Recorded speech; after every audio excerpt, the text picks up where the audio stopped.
सब मनुष्य हैं, लेकिन कैरेट गिर गया है, शुद्धता कम है। यदि वो शुद्धता, राजा हरिश्चंद्र मर गए, बिक गए, पत्नी बाजार में बिक गई, बेटा बाजार में बिक गया, क्या उस स्थिति में भी राजा हरिश्चंद्र ने क्या धर्म को छोड़ा? क्या सत्य को छोड़ा? नहीं छोड़ा ना। जो विषम परिस्थितियों में भी अपना सत्य ना छोड़े, उसी को आप सच्चा मनुष्य मानिए, मनुष्य जानिए। अब आप ही बताइए कि आप विषम परिस्थितियों में सच को छोड़ते हैं या पकड़ते हैं? आजकल लोग दिन में 2-4 बार झूठ बोल ही देते हैं, 2-4 झूठ मुंह से निकलता ही निकलता है। जो रोज रोज झूठ बोले उसे आप कैसे मनुष्य कहेंगे? हाँ, जबकि गोस्वामी जी कह रहे हैं कि बड़े भाग्य मानुष तन पावा, सुर दुर्लभ सद ग्रंथन गावा। बड़े भाग्य से मनुष्य का देह मिला है, बड़े भाग्य से ये तन मिला है, इस तन से सच बोल लीजिए। राजा हरिश्चंद्र के बारे में आप लोग जानते हैं कि नहीं? कौन कौन जानता है? हाथ उठाओ। जो जानते हैं वो हाथ उठाएं, जो नहीं जानते उनको हम बताएंगे। राजा हरिश्चंद्र राजा हरिश्चंद्र एक बहुत बड़े राजा थे।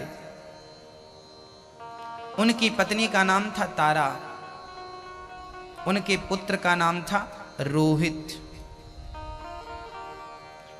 धर्म का बड़ा ख्याल था, कभी वो असत्य नहीं बोला करते थे। राजा हरिश्चंद्र सत्यवादी राजा थे, दान करते थे। राजा हरिश्चंद्र का नियम था कि बिना दान किए भोजन ग्रहण नहीं करते थे। पहले रोज दान करते थे, सोना चांदी हीरा मोती जमीन, अन्न दान, भूमि दान, सोना दान, जल दान, गौ दान, जो बन पड़े हरिश्चंद्र सारा दान करते थे। देवराज इंद्र भी उनके पास आते थे उनसे मदद मांगने के लिए, इतने धर्मात्मा राजा थे। अच्छा, जब आप धर्मात्मा होते हैं ना, तो आपके घर में लक्ष्मी नाचती हैं, फिर जीवन में कोई कमी नहीं आती। जो सत्य के मार्ग में चलता है ना, उसके जीवन में कभी धन का, लक्ष्मी का अभाव नहीं होता। बस धर्म के प्रति भाव बना रहे बस। हरिश्चंद्र भी प्रेम पूर्वक धर्म का पालन करते थे। एक दिन की बात है, राजा हरिश्चंद्र ने एक स्वप्न देखा। उस स्वप्न में उन्होंने अपना पूरा राज्य किसी ब्राह्मण को दान कर दिया, ऐसा उन्होंने स्वप्न देखा। सब कुछ दे दिया। जैसे ही आंख खुली, सुबह जल्दी से उन्होंने स्नान करके सभा में अपने स्वप्न के बारे में कहा कि आज हमने ऐसा स्वप्न देखा है कि सारा राज्य हमने दान कर दिया। स्वप्न में ही सही, लगता है हमें दान कर देना चाहिए, पर किसे? कोई मांगे तो दान करें। तभी विश्वामित्र जी आ गए। विश्वामित्र जी के चरण धोकर हरिश्चंद्र ने भोजन कराया और कहा, महाराज, आज मैंने स्वप्न में पूरा राज्य दान किया है। आज मैं अपना पूरा राज्य आपके श्री चरणों में समर्पित कर रहा हूं, क्या आप स्वीकार करेंगे?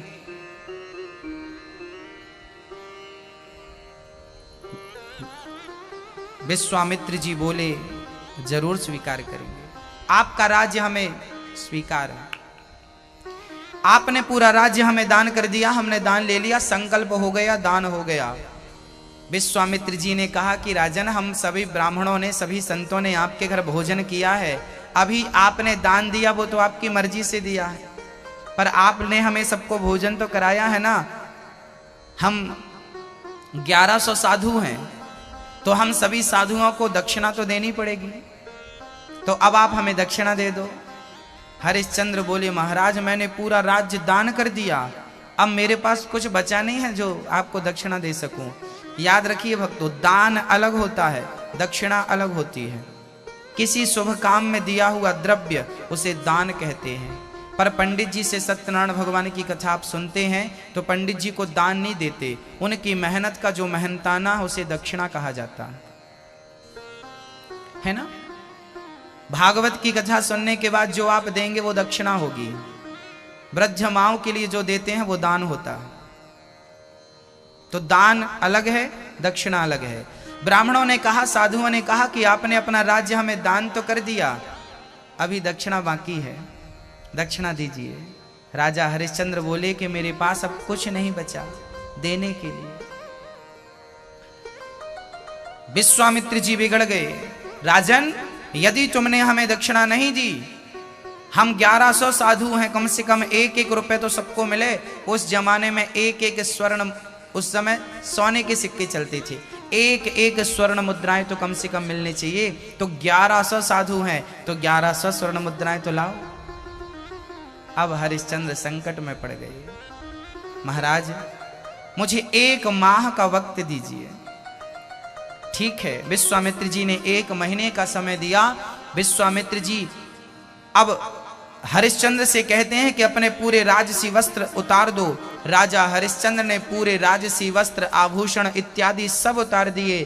पत्नी और बेटा रोहित ने भी सारे आभूषण उतार दिए और सिंपल से साधारण से वस्त्र पहनकर नगर से निकल पड़े।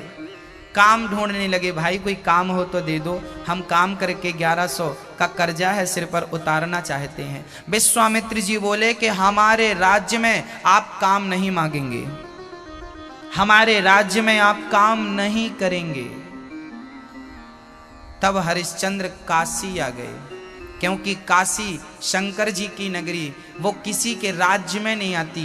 कहते हैं वो शिव की नगरी है। उस नगरी का राजा केवल शंकर है, उस नगरी का राजा कोई राजा नहीं बना आज तक। इसलिए हरिश्चंद्र ने काशी आकर के काम खोजा। 2 दिन, 5 दिन, 10 दिन, 20 दिन, आज महीने का आखिरी दिन था। काम ढूंढते ढूंढते महीना गुजर गया पर काम नहीं मिला।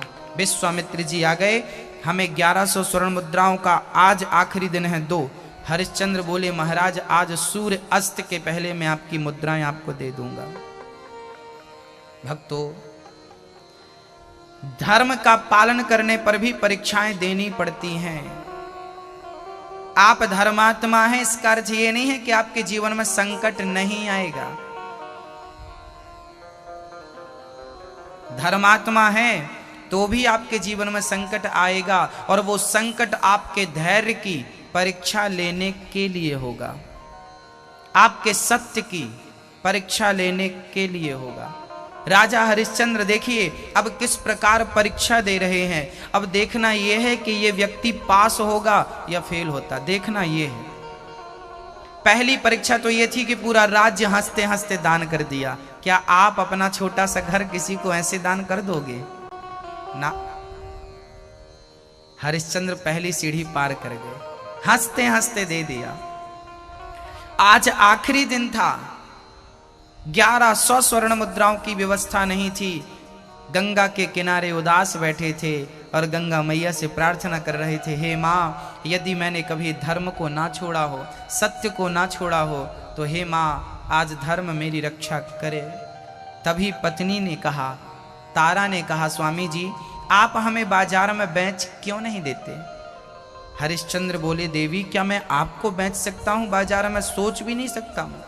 कोई पति अपनी पत्नी को बेच के अपने धर्म को बचाए, ये कैसा धर्मात्मा है? लोग क्या कहेंगे हमें? हरिश्चंद्र की पत्नी ने कहा, स्वामी जी आप कहाँ बेच रहे हैं हमें? हम तो अपनी मर्जी से बिकेंगी, आपकी सेवा के लिए, यदि आपके धर्म की रक्षा के लिए यदि पत्नी को भी सहयोग करना पड़े तो मैं सहयोग करने को तैयार हूँ। मैं क्या कर सकती हूँ? मेरे हाथ में एक भी सोने की चूड़ी नहीं है कि आपको दे सकूं, लेकिन अपना शरीर बेच करके मैं आपके धर्म में सहयोग कर सकती हूँ। पत्नी ने अपना धर्म निभाया, बाजार में खड़ी हो गई, है कोई मुझे खरीदने वाला? एक बूढ़े से पंडित जी आ गए और बूढ़े से पंडित जी ने कहा कि मेरी पंडितानी बड़ी बीमार पड़ी है, तुम क्या मेरे साथ चलोगी? उसकी सेवा करनी पड़ेगी, भोजन भी बनाना पड़ेगा, मेरे पूजा की तैयारी भी करनी पड़ेगी, कुएं से पानी निकालना पड़ेगा और पंडितानी के पांव दबाने पड़ेंगे। हाँ हाँ मैं सब कर लूंगी, आप मुझे खरीद लीजिए, कितना मूल्य देंगे? ब्राह्मण बोला, पंडित जी बोले कि मैं तुम्हारा 500 स्वर्ण मुद्राएं दे सकता हूं, उससे ज्यादा नहीं, क्योंकि इससे कम में बहुत सारी दासियां मिल सकती हैं सेवा के लिए, मैं तुम्हारा केवल 500 स्वर्ण मुद्राएं दूंगा। ठीक है। हरिश्चंद्र की पत्नी तारा ने वो 500 स्वर्ण मुद्राएं ली और पूरी की पूरी स्वर्ण मुद्राएं हरिश्चंद्र के चरणों में डाल दिया। स्वामी जी, पत्नी जितना कर सकती थी अपने पति के लिए उतना मैंने किया, आपके धर्म के लिए, आपकी सेवा के लिए मुझे बिकना पड़ा तो मैं बिक गई। लोग कहते हैं हरिश्चंद्र ने बेचा है पत्नी को। ना ना, हरिश्चंद्र ने नहीं बेचा, अपनी मर्जी से पत्नी स्वयं बिक गई। हरिश्चंद्र देखते रहे, कुछ बोल ना सके। क्या गुजर रही होगी उस राजा पर जो कल तक राजा था, जिसके सामने हजारों दास दासियां हाथ जोड़कर खड़े थे। आज उनकी पत्नी आज किसी के घर में चूल्हा फूकने जा रही है, किसी के कुएं से पानी भरने जा रही है, किसी की साड़ी खींचने धुलने जा रही है, किसी का भोजन बनाने जा रही है। चल पड़े। और दर्दनाक तब था जब पंडित जी तारा का हाथ पकड़कर नहीं ले गए, तारा के बाल पकड़कर घसीट कर खींच कर ले गए। अब हरिश्चंद्र के सामने उनकी पत्नी के कोई बाल पकड़ के घसीट रहा हो, क्या गुजर रही होगी। खींच कर ले गए, घसीट कर ले गए तारा को। छोटा सा नन्हा सा बालक 5 वर्ष का रोहित खड़ा देख रहा था। जब उसकी माँ को किसी ने इस प्रकार पकड़ा तो दौड़कर माँ से लिपट गया। माँ माँ मुझे छोड़कर मत जाओ, माँ मुझे छोड़कर मत जाओ। पंडित जी बोले, ये बालक किसका है? महाराज, मुझे अभागिन का बेटा है, तो इसे हटाओ। हरिश्चंद्र ने आकर पकड़ लिया। हरिश्चंद्र ने कहा, ब्राह्मण देवता, आपने मेरी पत्नी को खरीद लिया है, ये बालक मां के बिना रह ना पाएगा, इसे भी आप खरीद लीजिए। ब्राह्मण बोले, ना ना, यदि मां बेटे रहेंगे तो ये काम में मन नहीं लगेगा, ये एक दूसरे से बात और व्यस्त रहे आएंगे, इसलिए हम झंझट नहीं पालना चाहते।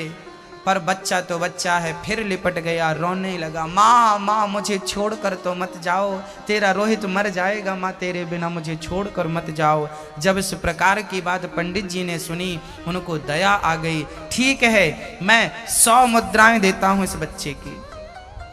100 स्वर्ण मुद्राएं देकर बच्चे को ले लिया। बोले, ये मेरी तुलसी इत्यादि दूर्वा इत्यादि तोड़कर लाएगा और मेरी सेवा पूजा में सहायता करेगा। अब दोनों को लेकर पंडित जी चले गए। भरे बाजार में हरिश्चंद्र खड़े हो गए, कोई मुझे खरीदने वाला है। तभी एक चांडाल जो शमशान में पहरा दिया करते थे, शमशान में पहरा देने वाला डॉम आया और हरिश्चंद्र से कहा कि मुझे कोई खरीद लो। तब डॉम आ गया, चांडाल आ गया, मैं तुम्हें खरीदता हूं, कितना दोगे? बोले, 500 स्वर्ण मुद्राएं दूंगा। ठीक है, 500 की ही जरूरत थी। 500 अपने, 500 पत्नी के और 100 बच्चे के 1100 स्वर्ण मुद्राएं हुई। सूर्य अस्त के पहले हरिश्चंद्र ने विश्वामित्र जी को स्वर्ण मुद्राएं देकर उनके ऋण से उऋण हो गए। हरिश्चंद्र बाजार से अब शमशान की ओर जा रहे हैं और वहां पर हरिश्चंद्र ने देखा कि मुर्दे जल रहे हैं, लोग रो रहे हैं, लोग चीख रहे हैं। भाई, शमशान में क्या होता है? लोग रोते हैं, मुर्दे जल रहे हैं, और वो भी काशी का शमशान जहां हजारों मुर्दे जलते हैं, चिताओं की आग बुझती ही नहीं है।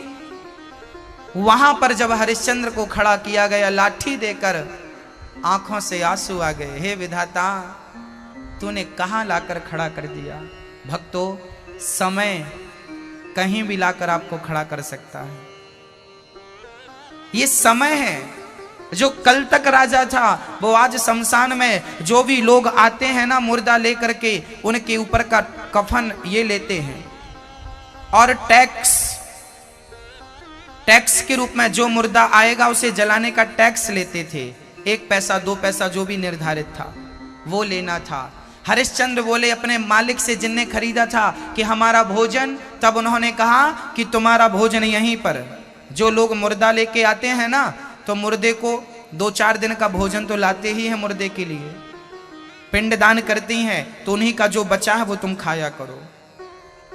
राजा हरिश्चंद्र 56 भोग खाने वाले, मुर्दे को जलाने के बाद जो वहां पे चावल बनता था, पिंडदान होता है ना मुर्दे के वहां पे, उसी पिंड को हरिश्चंद्र को खाना था। वहां पर जो लोग लाते थे खाने के लिए, मुर्दे के लिए, कि इनके यहां पर वो बचा हुआ अन्न नहीं होता था, तो वहां पर जो चावल गिर जाते थे जो भी, उसे समेट कर उसी चिता की आग में एक पात्र रख करके और वो खिचड़ी बनाकर गंगा जल डालकर खाते थे। ऐसी विषम परिस्थितियों में भी हरिश्चंद्र ने धर्म नहीं छोड़ा। धर्मो रक्षति रक्षिता। धर्म की परिभाषाएं क्या हैं? ये परिभाषाएं हैं। ऐसा होता है धर्म। धर्म के लिए बिकना पड़े तो बिक जाओ, मरना पड़े तो मर जाओ, यही धर्म है। राजा हरिश्चंद्र ये भी तो कह सकते थे कि मैं तुम्हें क्यों दूं अपना राज्य दान में, क्या जरूरत थी देने की, नहीं देते तो कौन क्या कर लेता, लेकिन दिया ना। धर्म की रक्षा जो करनी थी। समय ने करवट क्या लिया, एक दिन रोहित, अब वो पंडित जी के घर कुएं से पानी भर रही है, पंडितानी बीमार पड़ी है तो उसे नहलाना, उसे उसकी नित्य क्रिया करना, सब काम करती है। एक बहू अपनी सास की क्या सेवा करेगी जो तारा ने पंडितानी की सेवा की। क्योंकि वो धर्म की बेड़ियों में बंधी थी और आपको धर्म की परवाह ही नहीं है। कौन धर्म की परवाह कर रहा है? आज बेटा अपने मां बाप की सेवा नहीं करता, दूसरों की, गैरों की तो छोड़ दीजिए, किसे पड़ी है धर्म की? समय देखिए कि एक दिन रोहित बगीचे में पुष्प तोड़ने गया था, तुलसी तोड़ने गया था, तभी एक काला सा नाग रोहित को डस लेता है। रोहित को डसा, सांप का जहर गया, बस प्राण निकलने लगे। मां मां करके चिल्लाने लगे रोहित। बस कहने लगे भैया कोई हो तो मेरी बात सुन रहा हो तो जाओ मेरी मां से कह दो कि तेरे बेटे को रोहित ने डस लिया, बेटे को सांप ने डस लिया, और मां को पता ही नहीं कि मेरे बेटे को सांप ने डस लिया।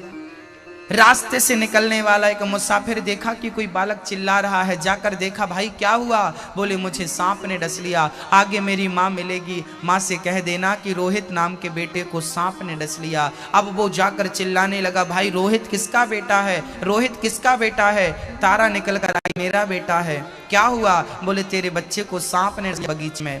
जाकर लगी बेटा रोहित, बेटा रोहित। तब तक पंडित जी ने आवाज लगाई यहाँ आओ, यहाँ आओ महाराज, मेरे बेटे को सांप ने डस लिया। खबरदार जो ऐसी बातें की तुमने, अभी घर में काम पड़ा है, बर्तन पड़े हैं, पूजा की तैयारी करनी है, वो पंडितानी की सेवा बाकी है, और तुम जाने लगी महाराज मेरा बेटा मर गया, सांप ने डस लिया। पंडित जी बोले सांप ने डस लिया, कोई बात नहीं, अभी काम कर लो फिर चली जाना। पंडित जी ने जाने नहीं दिया, पंडित जी ने जाने नहीं दिया। तारा ने उस स्थिति में काम किया, पंडितानी की सेवा की, पूजा की तैयारी की, सारा काम किया, पूरा दिन सेवा में लगा चला गया। जब पंडित जी पंडितानी रात के 10 बजे सो गए तब फुर्सत मिली, अब वो बेटे को देखने गई है। बेटा सुबह का मरा और रात्रि को 10 बजे माँ को फुर्सत मिल रही है अपने बेटे को, मरे हुए बेटे को देखने की। दौड़ी दौड़ी बगीचे में गई, बहुत देर हो चुकी थी, बेटा मर चुका था। जैसे ही मां ने बेटे को देखा लिपट गई, बेटा रोहित, बेटा रोहित, मैं कितनी अभागिन हूं बेटा कि तेरी मौत पर भी मैं टाइम से ना आ सकी, समय से आ जाती, किसी वैद्य के पास ले जाती तो शायद तू बच जाता बेटा। रोती रोती रोती वो अकेली ही रोने वाली थी और कोई जमाना कोई साथ में था भी नहीं कि कोई रोने के लिए सहायता करे। कोई कंधे पे हाथ रखने वाला नहीं था। तारा को लगा बच्चा यहाँ पड़ा रहेगा, कीड़े मकोड़े खा जाएंगे, कम से कम इसका अंतिम संस्कार तो कर दूं। गोद में लेकर हरिश्चंद्र की पत्नी, आज वो राजा जो एक छत्र राजा था, आज उसका बेटा मरा तो कोई रोने वाला नहीं था। तारा ने बेटे को उठाया, गोद में लिया, और तो ठीक था, बच्चे को ओढ़ाने के लिए कफन का टुकड़ा तक नहीं था। तब माँ ने अपनी आधी साड़ी फाड़कर रोहित को ओढ़ाती है और गोद में लेकर के शमशान की ओर चलती है। शमशान में गई तो समय ने वहां भी करवट ले लिया। वहां पर जाकर गंगा के किनारे रोने लगी। अभी गांव में रो भी तो नहीं सकती थी, लोग जाग जाएंगे। अब शमशान में वो रो रही है। तब हरिश्चंद्र की आंख खुली। कौन है? हरिश्चंद्र भी बड़े भयंकर लगने लगे थे। चिताओं का धुआं शरीर में लगता, शरीर काला पड़ गया। जिस दिन से वहां पर थे, बालों में कोई कंघी नहीं हुई थी। लाठी का डंडा, एक डंडा हाथ में और बाल में काला सा कपड़ा बांध करके और बस वहां पहरा देते रहते थे। शरीर जर्जर हो चुका था, काला पड़ गया था, डरावने लगने लगे थे हरिश्चंद्र जी। क्या खाते, क्या पहनते और क्या जीवन था। जब हरिश्चंद्र की पत्नी रोने लगी तो हरिश्चंद्र जी आ गए। देवी, कौन हो आप? हरिश्चंद्र ने पूछा, कौन हो आप? अच्छा, हरिश्चंद्र को पता नहीं था कि ये मेरी पत्नी है और उन्हें भी पता नहीं था कि ये मेरे पति हैं। तब पत्नी ने, तारा ने कहा, मेरा नाम तारा है, ये मेरा बेटा रोहित है, सांप ने डस लिया, मर गया। अब जैसे ही तारा और रोहित नाम सुना, हरिश्चंद्र को कुछ याद आया। हरिश्चंद्र ने कहा, देवी, क्या तुम वही हरिश्चंद्र की पत्नी हो? और जैसे ही हरिश्चंद्र की पत्नी हो ये बात तारा के कानों में पहुंची, आंख उठाकर देखा तो वो हरिश्चंद्र थे। अब तो बेटा मरा है, इसका दर्द गया और पति की ये हालत है, ये देख करके तारा धड़ाम से गिर पड़ी। स्वामी जी चरणों में गिर पड़ी, लिपट गई पांव से। प्राणनाथ, आपकी ये दुर्दशा, आप शमशान में क्या कर रहे हैं? तब हरिश्चंद्र ने कहा, देवी, तुम्हारे बिक जाने के बाद मैंने अपने आप को बेचा और मुझे किसी डॉम ने खरीदा, मुझे यहाँ की पहरेदारी करनी पड़ती है। अब तो तारा रोने लगी, विधाता तू कितना निर्दयी है, कितना निष्ठुर है। रोने लगी। हरिश्चंद्र तारा को देखते हैं, तारा दोनों देखते हैं अपने बेटे को, बेटा मरा पड़ा है, रोने लगे। तभी गांव के लोग दौड़ते हुए आए और देखते हैं कि यहां पर तारा बच्चे को लेकर बैठी है। तलवार दे दी हाथ में हरिश्चंद्र को। उसके मालिक ने, भाई ये स्त्री गांव में चोरी करके भाग रही है, इसका सिर काट दो, सिर काट दो। अब हरिश्चंद्र का बेटा मर चुका है, पत्नी है और मालिक कह रहा है कि इसका सिर काटना है। हरिश्चंद्र ने तलवार ली, बिक चुके थे, मालिक कोई और था, जो वो कहेंगे वो करना पड़ेगा। तलवार उठाई। तारा ने देखा, स्वामी जी तलवार रोकिए मत, क्योंकि पत्नी चली गई तो वापस आ जाएगी, बेटा चला गया तो वापस आ जाएगा, पर धर्म चला गया तो कभी वापस नहीं आएगा। इसलिए धर्म की रक्षा करिए। तारा ने कहा, तलवार चलाइए, यदि इन्हें शक है मुझ पर तो तलवार चलाकर आप अपने मालिक का फर्ज पूरा करिए। और जो तलवार चलाकर मारना चाहा, अब पत्थर भी रो पड़ा था तो भगवान कैसे रह जाते। दौड़ पड़े भगवान और हरिश्चंद्र की तलवार को भगवान ने पकड़ लिया। हरिश्चंद्र बस अब और अधिक परीक्षा नहीं लेनी। हरिश्चंद्र चरणों में गिर पड़े, प्रभु आप? भगवान बोले, हाँ हम। ये सब क्या था प्रभु? ये तेरी परीक्षा थी। हरिश्चंद्र रोने लगे, प्रभु मुझे दुख इस बात का नहीं था कि मैं बिक गया, मेरी पत्नी बिक गई, बेटा मर गया। दुख इस बात का था, क्या आपको भरोसा नहीं था मुझ पर, मेरे वचनों पर, जो आपको मेरी परीक्षा लेकर देखनी पड़ी? तब भगवान ने कहा, हरिश्चंद्र यदि मैं तुझे सत्यवादी कहता, मैं तुझे दानी कहता, कौन मेरी बात मानता? आज तूने सिद्ध करके दिखा दिया कि तेरे जैसा दानी और तेरे जैसा सत्यवादी इस दुनिया में ना कोई हुआ है, ना कोई हो सकेगा। तेरे जैसा तू ही है, कोई दूसरा नहीं है। जब आप धर्म की रक्षा करते हैं तो वही धर्म आपकी भी रक्षा करता है। धर्मो रक्षति रक्षिता। इसलिए हमें धर्म का मार्ग कभी नहीं छोड़ना। बाद में भगवत कृपा से हरिश्चंद्र का उनका राज्य वापस मिला, रोहित जिंदा हो गया, वो तारा फिर रानी बन गई, राजा हरिश्चंद्र फिर राजा बन गए, सुंदर सा शरीर भगवान ने दिया, जीवन यापन करने लगे। इतना धर्मात्मा राजा, ये है धर्म। हमने आपसे कहा था ना, मनुष्य का धर्म क्या है? ये है मनुष्य